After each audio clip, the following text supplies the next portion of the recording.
सभी प्रभु प्रेमियों को मेरा प्यार भरा राधे राधे।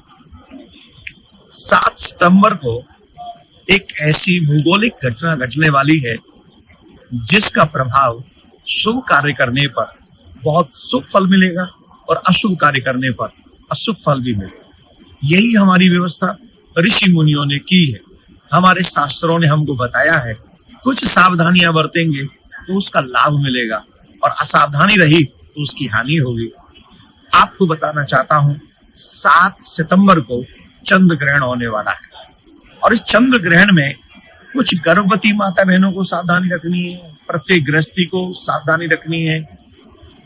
उस काल में सूतक कब लगेगा, उस काल में ग्रहण कब प्रारंभ होगा, उस काल में मध्याह्न कब होगा और अंत कब होगा, मतलब मोक्ष कब होगा। तो आपको मैं बता दूं, चंद्र ग्रहण के समय या सूर्य ग्रहण के समय प्रारंभ में स्नान करना चाहिए, मध्य में स्नान करना चाहिए, फिर अंत में स्नान करना चाहिए। और चंद्र ग्रहण में या सूर्य ग्रहण में जब भी ग्रहण होता है इसका फल जानते हैं क्या है? इसका फल बहुत ज्यादा है, बहुत ज्यादा है, मैं बता नहीं सकता।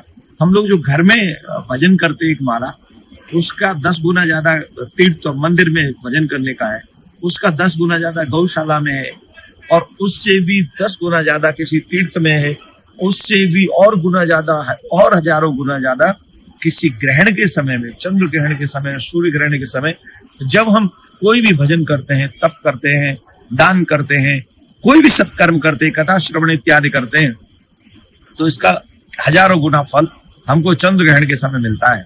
तो आप सभी साधकों के लिए सबसे अच्छा कार्य है कि इन दिनों में, मतलब उस चंद्र ग्रहण के समय, हमको ज्यादा ज्यादा भगवान का भजन करना चाहिए, पाठ करना चाहिए, दान पुण्य करना चाहिए, संकल्प करना चाहिए। अब रात्रि में जब चंद्र ग्रहण होगा तो उस समय तो कोई पंडित जी होंगे नहीं जो हम दान कर सके, या गौ माता नहीं होगी जिसको हम चारा खिला सके।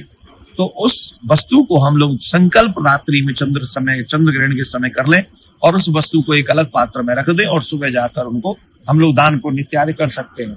तो मैं आपको बताता हूँ 7 सितंबर को रविवार रात 9:57 से ये चंद्र ग्रहण प्रारंभ होगा। मध्याह्न इसका होगा 11:41 पर, और जो मोक्ष इसका होगा वो मोक्ष होगा 1:27 पे, और इससे लगभग 9 घंटे पहले सूतक प्रारंभ हो जाएंगे। तो सूतक के समय से ही हमें खाना पीना बंद कर देना चाहिए और ज्यादा ज्यादा भगवान का भजन करना चाहिए, दान पुण्य करने चाहिए, आदि आदि काम करना चाहिए। लेकिन क्या नहीं करना चाहिए इस चंद्र ग्रहण में, मैं आपको बता देता हूं। हमें इस चंद्र ग्रहण में असत्य नहीं बोलना चाहिए, हमें ब्रह्मचर्य का पालन करना चाहिए, ब्रह्मचर्य का खंडन नहीं करना चाहिए, हमें किसी पर क्रोध नहीं करना चाहिए, हमें फाइटिंग नहीं करनी चाहिए, चंद्र ग्रहण के समय सूतक काल में भी नहीं करनी चाहिए।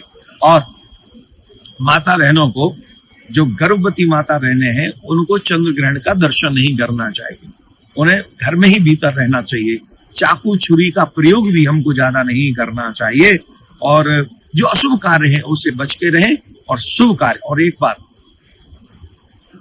चंद्र ग्रहण में सूतक काल में भी रसोई में चूल्हा अग्नि प्रज्वलित नहीं होनी चाहिए। तो उससे पहले आप भोजन बना के रख लें और व्यवस्था करें, और शेष जब सूतक काल हो और चंद्र ग्रहण हो तब तक हमको व्रत जैसा रखना चाहिए, व्रत ही रखना चाहिए, ज्यादा साधना करनी चाहिए। तो ये वीडियो उन लोगों के लिए है जो गर्भवती भी हैं और जो माताएं बहनें हैं जिन्हें थोड़ा बहुत शारीरिक, और हाँ, चंद्र ग्रहण में भजन इत्यादि करने से, दान पुण्य करने से सबसे बड़ा फल मिलता है। जिनकी कुंडली है, अगर चंद्र दोष है तो निश्चित तौर पर उसको आप थोड़ा उसके प्रभाव को कम कर सकते हैं, चंद्र की याद करके, चंद्रदेव को याद करके, या भगवान का भजन करके। राम जी का, जैसे रामचंद्र कहते हैं, कृष्ण कहते हैं, इन दोनों में से किसी का भी भजन करेंगे तो वो चंद्र ग्रहण जो है उसका जो प्रकोप है वो हल्का होता है। तो ये शुभ समय है, आप इसको अपने जीवन में उतारिए और अपने जीवन में इसको लाइए। राधे राधे।